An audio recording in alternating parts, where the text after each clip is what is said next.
Good morning everyone. तो चलिए देखते हैं 2 अक्टूबर के मोस्ट इंपॉर्टेंट करंट अफेयर क्या है जो हमारे एग्जाम के लिए बहुत ज़्यादा इंपॉर्टेंट है।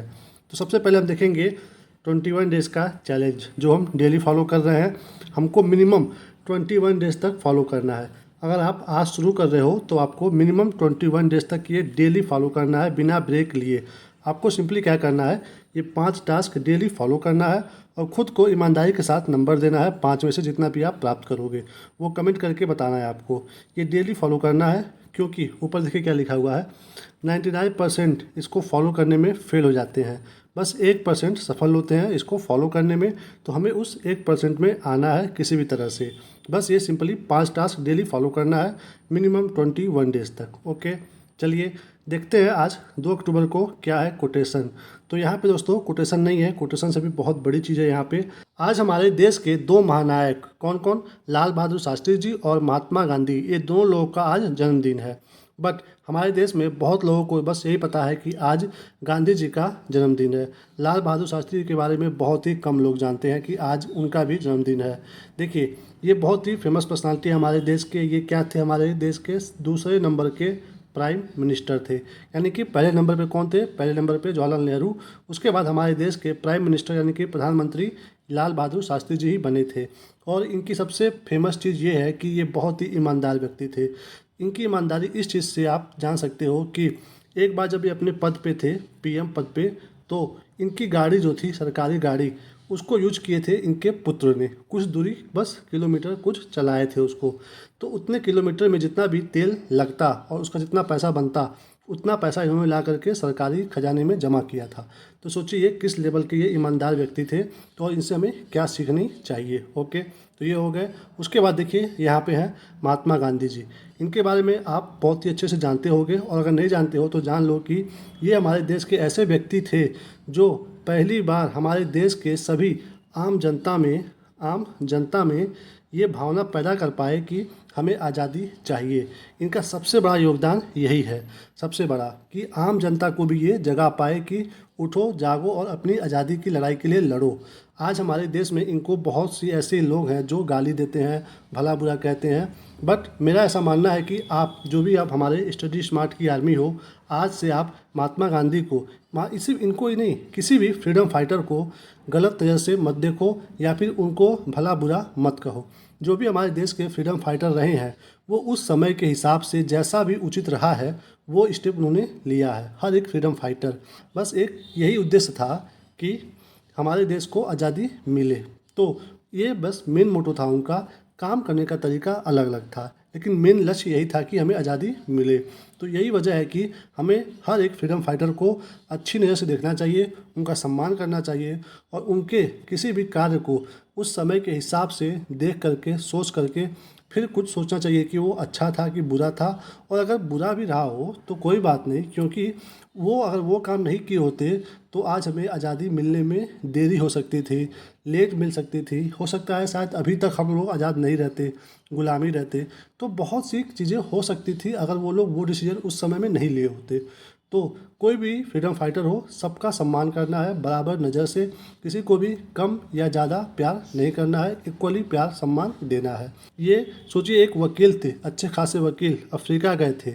सोचिए वकालत के लिए अफ्रीका गए थे। ये अपनी लाइफ बहुत अच्छे से ऐशो आराम से जी सकते थे, पर नहीं, एक लुंगी पहन करके पूरा जीवन बिताया। क्यों? क्योंकि हम लोग, हमारी आने वाली पीढ़ी अच्छे से सुकून से रह सके। तो इसलिए इनका सम्मान करिए और इनको भी रिस्पेक्ट दीजिए जितना बाकी लोगों को भी दिया जाता है। ओके, इनके बारे में आपको पता होगा कि ये अफ्रीका से 1915 में भारत आए थे। इंपॉर्टेंट है, पता होना चाहिए। उसके बाद इन्होंने बहुत सी यहाँ पे लड़ाइयाँ लड़ी हैं अंग्रेज़ों से। और ये था थोड़ा बहुत जानकारी लाल बहादुर शास्त्री जी के बारे में और महात्मा गांधी जी के बारे में। और जब हम इनके बारे में हिस्ट्री में पढ़ेंगे तो और डिटेल से देखेंगे कि इनकी क्या खासियत है, क्या काम था, कैसे था, क्या किए थे। ओके, तो चलिए देखते हैं आज का मोस्ट इंपॉर्टेंट करंट अफेयर क्या है। हाल ही में किस अफ्रीकी देश में मारबर्ग वायरस फैलने की सूचना मिली है? तो कौन सा वायरस है ये? Marburg virus. बताना है कि किस अफ्रीकी देश में फैला है। सामने आप ये ऑप्शन है, तो कहाँ पे दोस्तों? डी, रवांडा में इसके फैलने की सूचना मिली है मारबर्ग वायरस की। देखिए यहाँ पे 6 लोगों की मृत्यु हो गई है इस वायरस से। और ये वायरस जो है, ये जो इबोला वायरस था, इबोला वायरस, उसी के परिवार का है ये इबोला वायरस के परिवार का ये भी वायरस है, मारबर्ग वायरस। इसका नाम मारबर्ग वायरस क्यों है? क्योंकि ये सबसे पहली बार 1967 में जर्मनी के एक शहर, कौन सा, मारबर्ग, वहाँ पे सबसे पहली बार इसका लक्षण देखने को मिला था। तो तभी से इसका नाम मारबर्ग वायरस नाम रखा गया है और ये सबसे पहले बंदरों में फैला था। उसके बाद से धीरे धीरे ये अब ह्यूमन में यानी कि हम इंसानों में भी फैल रहा है। तो बस ये पता होना चाहिए कि मारबर्ग वायरस शुरुआत हुआ था कहाँ से, जर्मनी से, और प्रेजेंट टाइम में उसके केस मिल रहे हैं रवांडा में, जो कि अभी न्यूज़ में है। ओके, चलिए चलते हैं अगले प्रश्न पे। अगला क्या है? अगला है दोस्तों, हाल ही में समाचारों में देखा गया कैनरी द्वीप समूह किस महासागर में स्थित है? देखिए, जितने भी ऐसे जियोग्राफिकल स्पेस होते हैं, जगह होते हैं, वो जो न्यूज़ में होते हैं वो हमारे एग्ज़ाम के लिए उसका इंपॉर्टेंस समझिए 90% हो जाता है। और वैसे जो न्यूज़ में नहीं होते हैं उनका इंपॉर्टेंस 40 से 50% होता है। बट जो न्यूज़ में होते हैं उनका समझिए इंपॉर्टेंस बहुत ही हाई हो जाता है। तो अभी चर्चा में है कैनरी द्वीप समूह, तो बताना है कि वो किस महासागर में है। तो ये सामने आपके ऑप्शन है, तो कहाँ पे दोस्तों? वो ए, अटलांटिक महासागर में है कैनरी द्वीप समूह। यहाँ पे देखिए, यहाँ पे इसकी बात हो रही है, कैनरी आइलैंड। ये देखिए, एक किसके कंट्रोल में है? स्पेन के कंट्रोल में है। सोचिए, यहाँ पे है ये मोरक्को के पास, बट इस पे कंट्रोल किसका है? स्पेन का है। ये आपको पता होना चाहिए। तो ये कहाँ पे? ये अटलांटिक महासागर में है। देखिए यहाँ पे ये न्यूज़ में क्यों है? क्योंकि यहाँ पे नाव से गए थे 48 यात्री, जो कि प्रेजेंट टाइम में लापता है, मिसिंग है। तो इसीलिए ये अभी न्यूज़ में है कि वो लोग कहाँ गए उनका कुछ भी पता नहीं चल रहा है, जो कि अटलांटिक महासागर में है कैनरी द्वीप समूह, वहाँ पे ये लोग गए थे। देखिए यहाँ पे अटलांटिक महासागर की बात हो रही है, तो आपको अटलांटिक महासागर से क्वेश्चन ऐसे बनता है कि वो कौन सा महासागर है जिसका आकार अंग्रेजी के एस अक्षर जैसा है? तो वो है अटलांटिक महासागर। कौन सा? अटलांटिक महासागर। ये भी क्वेश्चन आता रहता है, आपको ध्यान रखना है। चलिए चलते हैं अगले प्रश्न पे। अगला क्या है? नवीनतम आंकड़ों के अनुसार कौन सा राज्य पीएम सूर्य घर मुफ्त बिजली योजना के तहत छत पर सौर ऊर्जा की स्थापित क्षमता में देश में सबसे आगे है? यानी कि बताना है कौन सा ऐसा राज्य है जहाँ पे छत पे सोलर पैनल लगाने में वो राज्य सबसे आगे है। तो सामने यहाँ पे ऑप्शन है, तो कौन सा वो राज्य है दोस्तों? ए, गुजरात है, जो कि छत पर सौर ऊर्जा स्थापित क्षमता में नंबर 1 पे है। गुजरात। गुजरात में दोस्तों कितना है क्षमता? 4195 मेगावाट। कितना है? 4195 मेगावाट। तो इसलिए ये पहले पे है गुजरात। और दूसरे पे कौन है? दूसरे पे है दोस्तों, यहाँ पे देखिए MH, यानी कि महाराष्ट्र। यहाँ पे कितना है? सोचिए, यहाँ ऊपर तो 4000 है ना, यहाँ पे सीधे 2000 है, 2487 मेगावाट। देख रहे हैं कितना अंतर है पहले और दूसरे में। और तीसरे पे कौन है? तीसरे पे राजस्थान है, यहाँ पे कितना है? 1269 मेगावाट। तो ये पूरा लाइन से आपको पता होना चाहिए कि पहले पे कौन है, दूसरे पे कौन है और तीसरे पे कौन है। तो ये हो गया। अब यहाँ पे बात हो रहा है सूर्य घर मुफ्त बिजली योजना की बात हो रही है। तो आपको पता होना चाहिए कि इसकी स्थापना या फिर इसकी शुरुआत कब हुई थी। इसकी शुरुआत हुई थी 29 फरवरी को सन 2024 में, यानी कि अभी नवीनतम योजना है, अभी हाल ही में शुरू किया गया है। इसके तहत एक और स्कीम था, आपको पता होना चाहिए कि 300 तक जो यूनिट बिजली आएगी वो फ्री रहेगी। 300 यूनिट फ्री बिजली मिलेगी आपको, ये भी आपको पता होना चाहिए। और इस समय हमारे देश में टोटल सौर ऊर्जा स्थापित करने का जो कि छत पे है वो कितना हो चुका है? 13,889 मेगावाट। ये टोटल बात हो रहा है। इसमें से नंबर 1 पे कौन है? वो है गुजरात, और दूसरे पे महाराष्ट्र, और तीसरे पे राजस्थान। ठीक है, तो ये इंपॉर्टेंट क्वेश्चन था। गुजरात है नंबर 1 पे। आगे बढ़िए, आगे देखिए, हाल ही में खबरों में रहा पीची वन्यजीव अभयारण्य किस राज्य में स्थित है? देखिए ये भी अभी चर्चा में है, ये वन्यजीव अभयारण्य, तो हमारे एग्जाम के लिए इंपॉर्टेंट हो जाता है, मोस्ट इम्पॉर्टेंट। तो पीची वन्यजीव अभयारण्य कहाँ पे है? बी, केरल में है। देखिए ये चर्चा में क्यों है? क्योंकि यहाँ पे एक फीमेल हाथी थी, फीमेल हाथी, उसको करंट लगने से मौत हो गई, यानी कि बिजली के झटके लगी वहाँ पे इसको, और ये उसकी मृत्यु हो गई, जो कि एक फीमेल हाथी थी। देखिए हाथी वैसे भी हम लोग वहाँ पे इसको बहुत ही संरक्षण करते हैं, बचाते हैं, और ऐसे अगर हाथी की मृत्यु हो जाएगी तो ये हमारे लिए चिंता का विषय है। तो इसी वजह से ये जो वन्यजीव अभयारण्य है ये अभी चर्चा में है। तो ये कहाँ पे है? केरल में है, हमें ध्यान रखना है, पीची वन्यजीव अभयारण्य। ओके, आगे बढ़िए, चलते हैं अगले प्रश्न पे। अगला क्या है? किस राज्य सरकार ने देसी गाय को राज्य माता घोषित किया है? बताना है कि गाय को राज्य माता किसने घोषित किया है। सामने यहाँ पे ऑप्शन है, तो किसके द्वारा किया गया है दोस्तों? महाराष्ट्र। डी, किसके द्वारा? महाराष्ट्र के द्वारा। दोस्तों, गाय अगर न्यूज़ में है और महाराष्ट्र में हुआ है तो ये हमारे एग्जाम में आ सकता है। क्यों? क्योंकि यूपी के जो सीएम हैं योगी जी, ये गाय की रक्षा पे बहुत ज़्यादा बल देते हैं। तो अगर एग्ज़ाम में आएगा और आपको अगर थोड़ा बहुत नॉलेज होगा तो फिर आप उत्तर प्रदेश को टिक कर दोगे। बट ये कहाँ पे हुआ है? महाराष्ट्र में देसी गाय को राज्य माता घोषित किया गया है। इंपॉर्टेंट है, कंफ्यूज कर सकता है एग्जाम में, इसलिए हमें अच्छे से पता होना चाहिए कि महाराष्ट्र है। आगे देखिए, प्रतिष्ठित दादा साहब फाल्के पुरस्कार 2024 किस अभिनेता को प्रदान किया गया है? बताना है आपको। दादा साहब फाल्के पुरस्कार 2024 में किसे मिला है? सामने ऑप्शन है, तो किसको मिला है? कौन सा अभिनेता है वो? सी, मिथुन चक्रवर्ती जी को। इनको मिला है 2024 का दादा साहब फाल्के पुरस्कार। देखिए, मिथुन चक्रवर्ती जी की जो पहली मूवी थी वो आई थी 1976 में आई थी। कब आई थी? 1976 में। उसका नाम क्या था? मृगया। ठीक है। उसके बाद इनकी जब दूसरी मूवी आई, बहुत ही फेमस थी, जिसके बाद ये स्टार बन गए। तो वो कौन सी मूवी थी? वो थी डिस्को डांसर। डिस्को डांसर, जिसका फेमस गाना आप सुने होंगे, I am a disco dancer. वो कब आई थी? 1982 में आई थी। तो उसके बाद से ये सुपरस्टार बन गए और उसके बाद तो फिर लाइन लग गया सुपरहिट मूवी की। तो ये है मिथुन चक्रवर्ती जी। यहाँ पे बात हो रहा है दादा साहब फाल्के पुरस्कार। तो ये पुरस्कार कौन है, कब से शुरू हुआ है, दादा साहब जी कौन है, ये भी आपको पता होना चाहिए। इसकी शुरुआत हुई है 1969 से। हर साल ये पुरस्कार दिया जाता है। तो ये दादा साहब जी हैं कौन? ये हमारे भारत के पहले डायरेक्टर हैं। कौन है? पहले डायरेक्टर। क्योंकि इनके द्वारा ही सन 1913 में मूक फिल्म, यानी कि ऐसी फिल्म थी वो जिसमें सिर्फ और सिर्फ मतलब फिगर आ रहा था, आवाज़ नहीं था उसमें, मूक फिल्म थी। उसका नाम क्या था? राजा हरिश्चंद्र। राजा हरिश्चंद्र। उस मूवी को इन्होंने डायरेक्ट किया था, यानी कि ये मूवी उनके द्वारा बनाई गई थी। देखिए, उस मूवी में इन्होंने ही उस मूवी को डायरेक्ट किया था। उस मूवी को मतलब राइटर भी वही थे, कैमरामैन भी यही थे। यानी कि एक मूवी के निर्माण में जो जो वहाँ पे होते हैं, ये सब काम अकेले किए थे दादा साहब फाल्के जी 1913 में। तो उन्हीं के सम्मान में ये पुरस्कार शुरू किया गया था 1969 में, जो हर साल दिया जाता है। 2024 में मिला है मिथुन चक्रवर्ती जी को, और 2023 में किसको मिला था? वो मिला था रेखा जी, जो अभिनेत्री हैं रेखा जी, उनको मिला था 2023 में, और 2024 में मिला है मिथुन चक्रवर्ती जी को। ये हमें पता होना चाहिए।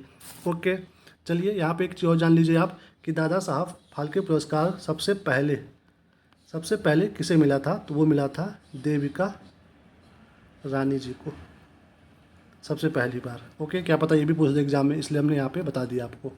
चलते हैं अगले प्रश्न पे। अगला क्या है? बागवानी नीति लागू करने वाला पहला राज्य कौन बनेगा? कौन सी नीति? बागवानी नीति। बताना है कि कौन सा राज्य है वो जो बना रहा है ये नीति। तो सही उत्तर क्या है इसमें से? बी, हिमाचल प्रदेश। कौन बना रहा है? हिमाचल प्रदेश बना रहा है ऐसा नीति। देखिए, यहाँ के सीएम कौन है ये हमें पता होना चाहिए। तो कौन है? सुखविंदर सिंह सुक्खू। ये है यहाँ के सीएम सुखविंदर सिंह सुक्खू। देखिए, यहाँ पे बात हो रहा है बागवानी नीति की। तो यहाँ पे इसको लागू करने में 292 करोड़ रुपए खर्च किए जा रहे हैं। लेकिन सोचिए, यहाँ पे जब ये लागू हो जाएगा और जब अच्छे से रन करने लगेगा तो ये क्या करेगा? 82,000 लोगों को रोजगार देगा। सोचिए क्या इसका बेनिफिट है। और सोचिए 292 करोड़ इसमें लागत आ रहा है ना, बट ये अगर अच्छे से जब रन करने लगेगा तो ये हर साल 230 करोड़ रुपए का व्यापार कराएगा। बागवानी, सोचिए कितना इम्पोर्टेंट है। इस बागवानी में क्या क्या मेन मतलब रहेगा कि हमें क्या क्या बागवानी करना है। देखिए, जामुन, उसके साथ अमरूद, नींबू, अनार, ये सब चीज़ें होंगी जहाँ पे बागवानी किया जाएगा हिमाचल प्रदेश में। हिमाचल प्रदेश का ये लक्ष्य है कि हमें अपने आप को एक फल राज्य के रूप में स्थापित करना है, फल राज्य के रूप में। तो ये इनका मोटो है, जो कि 230 करोड़ रुपए का व्यापार कराएगा हर साल। तो इसलिए 292 करोड़ यहाँ पे लगाया जा रहा है बागवानी नीति लागू करने में। ठीक है, तो ध्यान रखिएगा, ये हिमाचल प्रदेश के 7 जिलों में अभी इम्प्लीमेंट किया जाएगा। ओके, चलिए चलते हैं अगले प्रश्न पे। अगला क्या है, केंद्रीय जलमार्ग मंत्री सर्बानंद सोनोवाल ने किस बंदरगाह से क्रूज भारत मिशन का शुभारंभ किया है? तो किसकी बात हो रही है? क्रूज भारत मिशन का। तो यहाँ पे आप ये भी देखिए केंद्रीय जलमार्ग मंत्री कौन है इस समय? सर्बानंद सोनोवाल। ठीक है, एक क्वेश्चन यहाँ से ये भी तैयार करिए। तो बात हो रहा है कि कहाँ से शुरू हुआ है, सामने यहाँ पे ऑप्शन है। तो कहाँ से शुरू हो रहा है दोस्तों? ये मुंबई से शुरू हो रहा है, मुंबई बंदरगाह से शुरू हो रहा है क्रूज भारत मिशन। इसका लक्ष्य क्या है? प्रमोट करना, क्या चीज़? क्रूज टूरिज्म को, इसको प्रमोट करने का लक्ष्य है भारत सरकार का, इसीलिए यहाँ से ये क्रूज भारत मिशन शुरू किया गया है। देखिए लक्ष्य क्या है भारत का कि 2029 तक जितने भी पैसेंजर जाते हैं क्रूज से वो डबल हो जाए। ठीक है, तो ये इनका मतलब मेन मोटो है, जो कि ये सी यानी कि समुद्र और जो देश में हमारे नदियां हैं उसमें भी ये लागू करने की प्लान कर रहे हैं। तो देखते हैं कैसे क्या करते हैं। चलिए चलते हैं अगले प्रश्न पे। अगला क्या है, क्रोएशिया इंटरनेशनल और बेल्जियम जूनियर टूर्नामेंट का खिताब किसने जीता है? कौन सा? क्रोएशिया इंटरनेशनल और बेल्जियम जूनियर टूर्नामेंट का खिताब। तो बताना है कि किसने जीता है। तो वो जीती हैं कौन? रक्षा कंदासामी जी। कौन जीता है?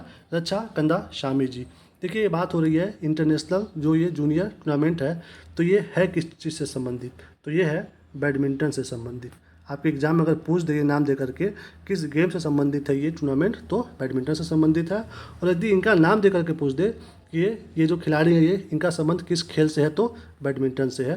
तो ये भी हमें एग्जाम में आ सकता है, ध्यान रखना है किसी तरह से भी।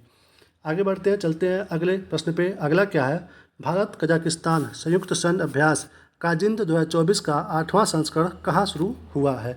बताना है आपको कि काजिंद 2024 कहाँ शुरू हुआ है। देखिए इसे ही बोलते हैं स्मार्ट स्टडी। क्यों? क्योंकि आप लोग बार बार याद करोगे कि काजिंद 2024 ये जो अभ्यास हुआ है किसके साथ हुआ है? कजाकिस्तान के साथ हुआ है। बट स्मार्ट स्टडी जब करोगे आप तो ये भी ध्यान दोगे कि कहाँ पे हुआ है, क्योंकि देख रहे हो कैसे कैसे क्वेश्चन का टफ लेवल बढ़ता जा रहा है। हर साल पता नहीं कितने बच्चे हर साल बढ़ते जा रहे हैं एग्ज़ाम में, कंपटीशन में। तो हमें अपनी सोच एग्जामिनर के पॉइंट ऑफ व्यू से रखना है कि क्वेश्चन अब कैसे बन सकता है इस टॉपिक से। तो अभी तक हम लोग याद करते थे कि कौन सा अभ्यास किस देश के साथ हो रहा है, बट हमें एक स्टेप अब और स्मार्ट बनना है कि कहाँ पे हो रहा है, ये भी हमें ध्यान रखना है।